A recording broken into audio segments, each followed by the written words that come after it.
and the video is about how to crack prelims 2020.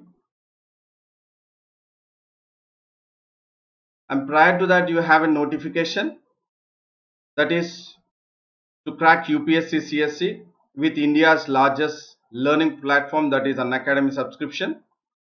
And once you subscribe, you will have access to unlimited live and recorded courses from India's best educators. You also have the privileges once you subscribe, that is you can go ahead with daily live classes wherein you can chat with your educator, engage in discussions, ask your doubts, and also be part of the answer pool. You can also go ahead with live tests and quizzes wherein you can evaluate your preparation with our regular mock test and quizzes and get detailed analysis on your performance. You can also have structured courses wherein all our courses are structured in line with UPSC exam syllabus to help you best prepare for the examination. You also have unlimited access upon subscription. Just a minute.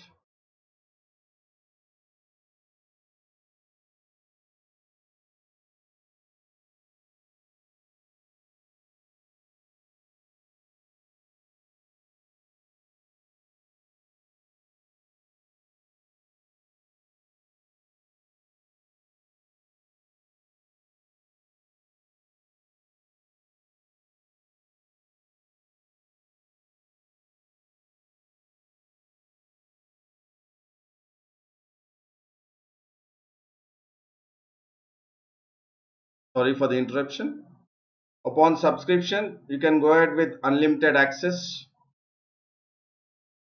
wherein you can also view all the top educators, that is Sudarshan Gurjar, Ayush Sanghi, Prakash Kumar, and Mrunal Patel. You also have the special classes by Dr. Roman Saini sir, by Dr. Siddharth Arora, by Lokendra Chauhan, by Rakesh Verma, and Ashish Malik. You also have the upcoming courses in our platform, that is the capsule course on 250 multiple choice questions for UPSC prelims, and comprehensive course on public administration, and on capsule course on geography optional, and also the Let's Crack UPSC CSE 2021. And you have this UPSC CSE subscription wherein you can go ahead with subscribing the 12 months, which is the original price 40,000, and the 24 months is of 52,000. And once you subscribe the 12 months with my code, that is SBT10, you will have the 10% discount. You can avail 10% discount and the amount would come up to 36,000. And when you subscribe for 24 months with my code, that is SBT10, you will get discount of 46,000. The amount will be to make the payment. So it's always better to go ahead with preparation for 1 year to 2 years minimum, and the solid preparation would be with the 24 months, that is for the 2 years. So it's always recommended to go ahead with subscribing 24 months, so that the amount you will be paying for 24 months is just the 1 year plus 1 month amount you will be paying for it, and you are actually getting benefit out of this subscription. So please make sure that now you hurry up and then subscribe for 24 months. And then we would go ahead with today's topic, that is the Hindu analysis of the Hindu newspaper. And then the topics to be discussed are the passport surrender, the national importance tag, the DPP 2020, and the G7 summit. So we will look at the first news, that is what the Supreme Court has given a judgment or an order in regards to the passport surrender. So the Supreme Court is talking about the surrender of whose passport? That is the one who is part of it and then who has been contempt. So the Supreme Court is asking to surrender those passports. So we will look at it that Supreme Court says that all the courts are empowered. The courts are empowered that they can issue an order to surrender their passport. So the one who is in the contempt case, the one who is in the contempt case are supposed to surrender their passport, because it is done so to make sure that or to ensure their presence in the proceedings, because many of the what do you say individuals who are part of the contempt of the case, when they are supposed to be present in the court, as they are not, so the courts have taken up the verdict or the order saying that they are empowered to go ahead with making sure that they can surrender the passport when the contempt or the person is not being part or not present in the proceedings. So now we will look at what the Justice R. Bhanumati and A.S. Bopanna has pronounced in the judgment of March 19, 2020. And it has very clearly said that in order to ensure the presence, that is, as we discussed here, the courts are empowered, and if they are not, then they can surrender the passport. And the court also clarified that the one who is contemnus would be depositing their passport with the court, and this the court has come up with a judgment in this case because it was hearing a case that is in regards to the contempt case in connection with a civil suit. Again, civil suit is in regards to the disputed property in Delhi. So as there was a disputed property and the case was a civil suit, so as per the the case, the court was hearing the contempt case. So then in that case, the single judge of the Delhi High Court had ordered one of the parties, the one who is in the dispute, to surrender his passport.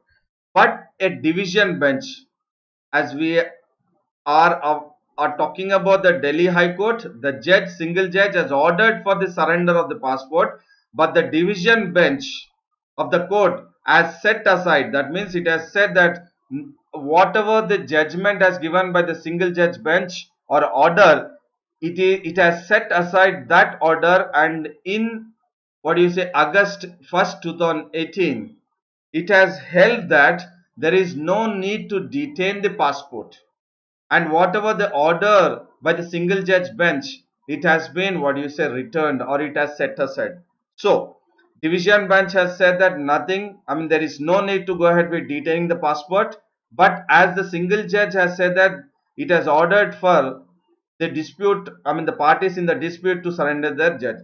So on the sidelines of the David Judge versus Hannah Grace Jude in 2003, the court has again referred now the decision, the verdict taken by the Supreme Court now, saying that it has or it is empowered to say that to surrender the passport of the one who is involved in the contempt.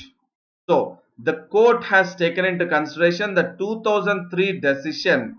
Again, for prelims point of view, what the Supreme Court has given a verdict now in regards to surrender the passport is based on the previous judgment, that is the division bench of 2018. Again, a single judge bench of the Delhi High Court, what it has pronounced the order, and then again referring it back to the 2003 decision in regards to the case of David Jude and then Hannah Grace Jude, that the top court has directed the center to cancel the passport. So in the 2003 judgment, the court has said that, or it has ordered or directed the center to cancel the passport of the contemner. So 2018 we have looked at 2003, again what the single judge bench has said in the 2018, and then again referring it back further back to 2003, what the top court has directed there is to it has directed the center to cancel the passport of the contemner when he or she do not appear as per the court, that is the date of hearing. So when they are not appearing or the presence is not there as per the date of hearing, it was already said or pronounced in 2003 decision in the David Jude versus Hannah Grace Jude. So based on the three proceedings or the verdicts, the Supreme Court now has taken the decision, or it has come up with an order saying that it has been empowered to ask the contempt party to surrender their passport. So we have looked at the immediate, the right now what the Supreme Court has come up with the order, and then taking into account of the previous cases, wherein for the civil's point, preliminary point of view, for a better understanding, and then wherein you can make sure that you are clearing the doubts, or the one which is not part of the the answer, you can eliminate them. So by reading this or by understanding this way, looking at the issue this way, trying to understand the previous issues, you will have a better understanding of the analysis, wherein you can easily eliminate the one which is not part of your answer. Now we will look at the next, that is the Lok Sabha has passed a bill on national importance tag for IITs. So there is a bill which has passed on the national importance tag. So the heading what we have taken is national importance tag. The Lok Sabha has passed a bill, and it has passed a bill that it has conferred the status of institution of national importance, that is INI. So again here this keyword INI is important for preliminary point of view. So the Lok Sabha has passed a bill wherein the bill can make sure that it gives an authority to confer status of institution of national importance to 5 more Indian Institute of Information Technology. That is, it can confer to 5 IITs the tag of or the status of institution of national importance. So thereby the count for the existing 15 IITs will increase 15 plus 5. So again this data for prelims point of view, it is important, and we will look at what are the 5 the bill proposes for the 5 institutions that it will confer the status for the status of institutional of national importance. So they are the institutions which will be located in Surat, prelims point of view, Bhopal, Bhagalpur, Agartala and Raichur. So under the Indian Institute of Information Technology, IIIT, that is in regards to the Public Private Partnership Act 2017, these 5 institutions are being tagged of institutional of national importance. Again, for prelims point of view, we are trying to focus on the status has been conferred on the 5 IITs based on the Indian Institute of Information Technology Public Partnership Act 2017. So again this is very important, based on IIT Public Private Partnership Act 2017 for prelims point of view, and the 5 IITs are along with the existing 15 others, so the total becomes 20, and these 5 IITs can use the nomenclature of as a BTech and MTech and PhD degrees. So they can go ahead with issuing the BTech degrees, that is Bachelor of Technology, Master of Technology, MTech, and also PhD degrees, because once they have been conferred the status of institutions of national importance. and this status will help the institutions to attract students. And then they are also, I mean, this status will make sure that these IITs, the 5 IITs, will also develop a strong research base in information technology. So this strong research base in information technology is essential for the aspirational India, or for the aspiring India, because the aspiring India is with more of human resources. When we are talking about more of human resources, that is the young, that is the youngsters are very high in regards to the human resource what India possesses, the Indian population possesses. So it is the need of the hour to make sure that we develop a strategy that is a strong research base, which will again create the best opportunities for the young aspirational India. So this we have looked at in a different way, linking it with the prelims point of view, and how this will help the young aspirational Indians or India to develop a strong research base in information technology from mains point of view. And the next one is in regards to the defense procurement draft which has been released. So the defense minister has come up with a draft. So the draft is in regards to the defense procurement, procuring the defense equipments. Sorry. And then MOD, that is the Ministry of Defense. For the first time, it has introduced leasing of defense equipment. Again, it is important because it is for the first time the Ministry of Defense has introduced this leasing of defense equipment. And this has introduced as a new category, for acquisition. And then it is been the part of the draft. The draft is Defense Procurement Procedure, that is DPP 2020. So for Plains point of view, there could be a question because India is going ahead with defense procurement with US, with Russia, and with Israel. And the need of the hour for us is in regards to the national interest or national security. So based on the national security and the national interest, we are going ahead with defense procurement. So when we are going ahead with that, so there is a possibility that there could be question in the prelims based on the DPP 2020. So the question could be based on the draft released by the defense ministry or the Ministry of Defense, and this is the first time wherein the Ministry of Defense has introduced the leasing of defense equipment as a new category for acquisition. So we need to understand better for prelims point of view the defense procurement procedure 2020, and we will look at what the draft states for the benefit of the viewers, that is for the aspirants to crack prelims 2020. How we can look at it, that it could be a probable question.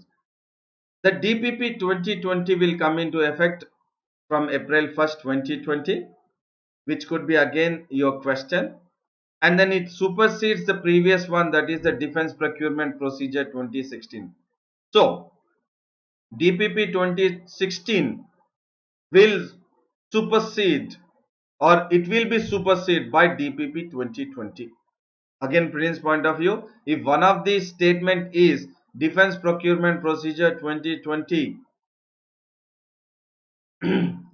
earlier has been the Defense Procurement Procedure 2016, or if it is not 2016 and it is giving any other year, then again you are losing a a question there. So DPP 2016 is superseded by DPP 2020. Again, very important keywords for Flynn's point of view. And then the new DPP will remain in force till 31st March 2025. That is for almost for 5 years. The new, that is the Defense Procurement Procedure 2020, will be in force. And the draft also talks about the after sales support, that is after sales support, which talks about the capital acquisition contract, and which also talks about higher indigenous content in acquisition. So the DPP 2020 is focusing not only the defense procurement from the other countries, that is US or the Russia or from Israel. But here, if we keep it, I mean, a clear understanding, and if you are trying to focus, you will understand that the Defense Procurement Procedure 2020 is focusing on the indigenous. This is the keyword again here. So when we try to understand it, or when you people, I mean the aspirant, can focus on this, that is the indigenous, then you will definitely have a better understanding about what do you say, HAL, Hindustan Aeronautics Limited, which is the indigenous one, wherein it is, or else it will be given more wings, that it could be part of the manufacturing, so that it is part of, what you say, make in India process, wherein within India we are trying to develop. And in regards to the acquisition of incentives for local material and software, so again, when we are talking about local material, local, I mean the software, when we are discussing here, it is emphasizing on the indigenous development, or the indigenous, what do you say, the kind of positiveness it has to take up, that we are actually emphasizing and helping the indigenous companies. And the draft of DPP 2020 also talks about the leasing, which it has been introduced for the first time, that is a new category for acquisition, and it will be based on the existing buy and make category. So again, you have something, the category is called as buy and make, and then also the new one which is slowly being incorporated is that the intelligence, sharing of intelligence, or that is transfer of technology. So here in this case, the leasing will take place by a new category for acquisition, that is in regards to buy and make category. So the focus has to be here, that the question could be the new leasing, that is a new category of acquisition, is based on the existing buy and make category. The question could be, or buy category, or transfer of technology category. So again, it is based on the buy and make category for prelims point of view. Leasing is permitted under two categories. That is, the one category is that lease Indian lease, that is lease Indian category, and the other one is in regards to the lease global category.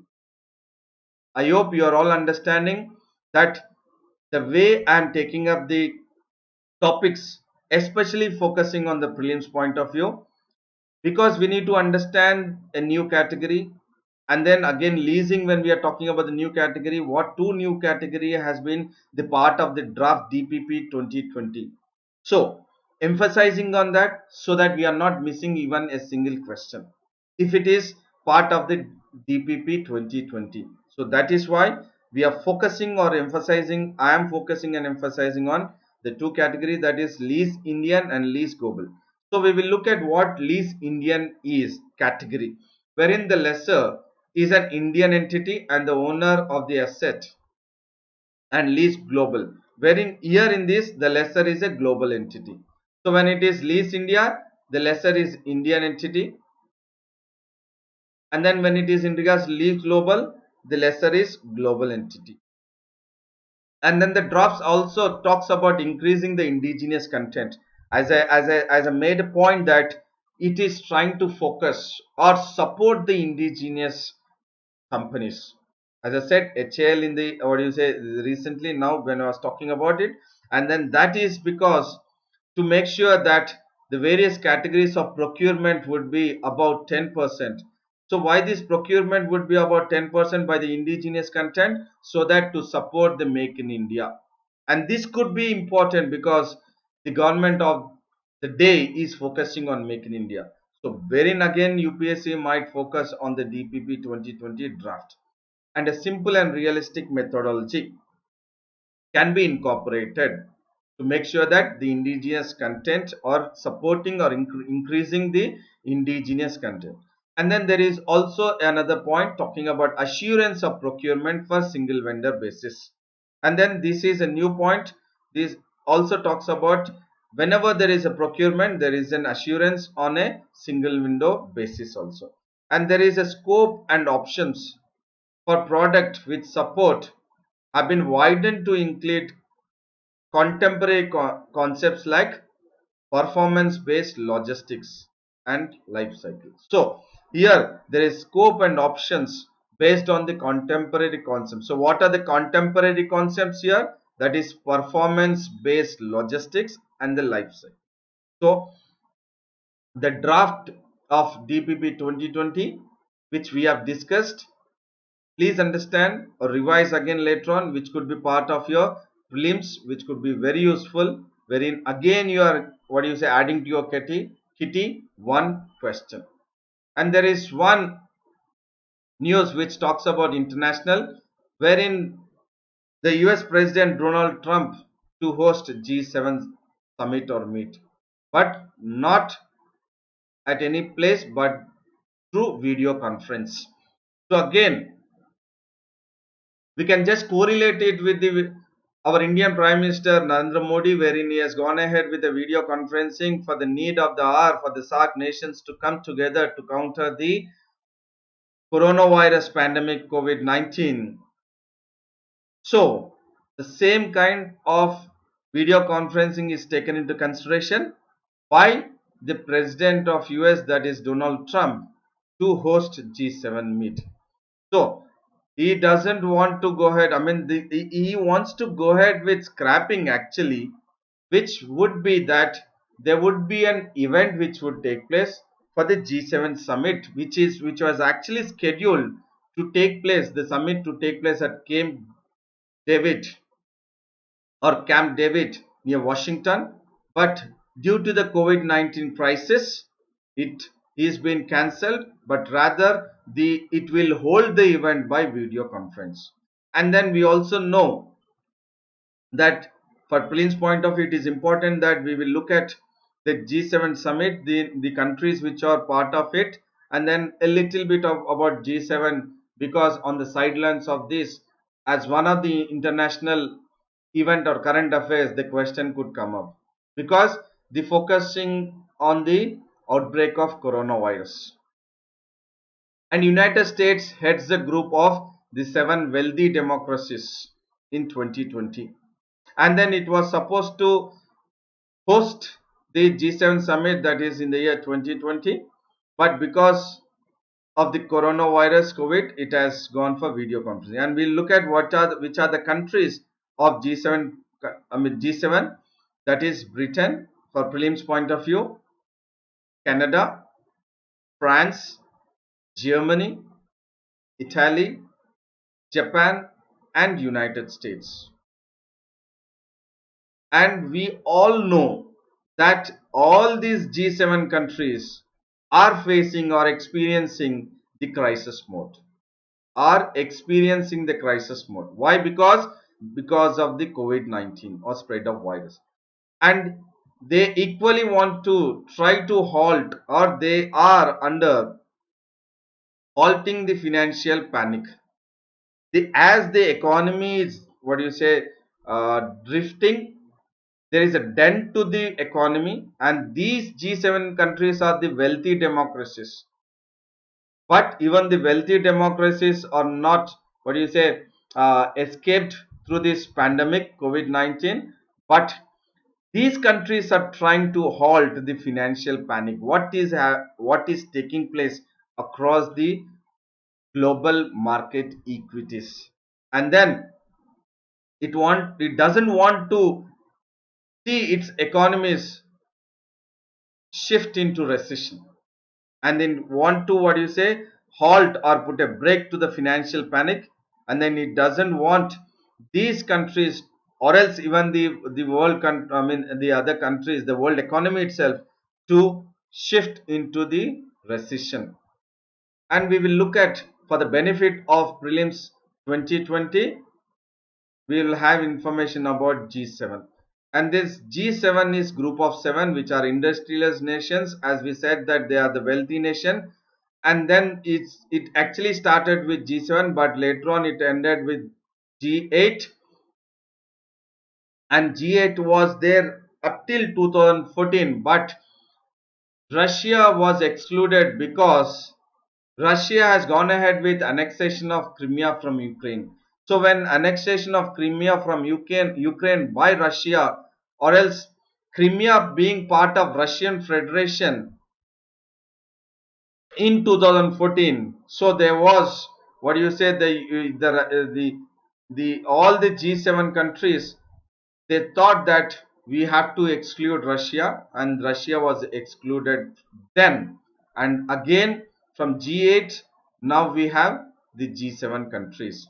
So what is the reason for Russia being excluded from G8 in the year 2014? Again, for prelims point of view, a better understanding is because of the annexation of Crimea from Ukraine. So this Crimea is a peninsula part of the Ukraine, wherein Crimea or Crimea, you can also pronounce it, in Crimea, almost 60 percentage are Russian, what do you say, speaking, and then they wanted to be part of Russian Federation rather than Ukraine. So there was lot of chaos we have also experienced in Ukraine. So later on, I mean at the end, Russia has successfully annexed Crimea from Ukraine, and then Crimea is now part of the Russian Federation. Because of this, what is a background what I'm giving for a better understanding, so that if it is asked in the prelims, you can definitely eliminate the one which is not the right answer.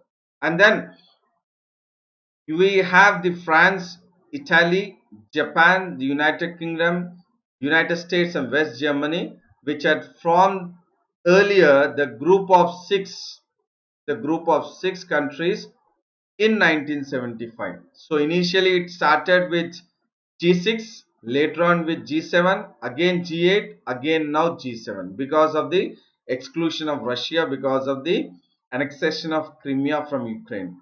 And it has also come together to discuss the economic concerns. So there were economic concerns in 1975, and they have come together to make sure that they discuss and they come out with the solution for the economic crisis which was prevailing. And then that was also in regards to making sure that how this economic concerns, that is in regards to inflation and recession, which has actually followed because of the opaque oil embargo, that is the kind of crisis which now we are facing, that is the slash in oil prices, crude oil prices. Something kind of situation has also taken place then, that is because of the OPEC oil embargo. So then the six countries in 1975 have come together to make sure that they handle the inflation and the recession, and to make sure that the economic crisis is handled in a proper and then constructive manner. And then later on, Canada has joined in the year 1976. Russia eventually joined in 1988, but it has been excluded in 2014.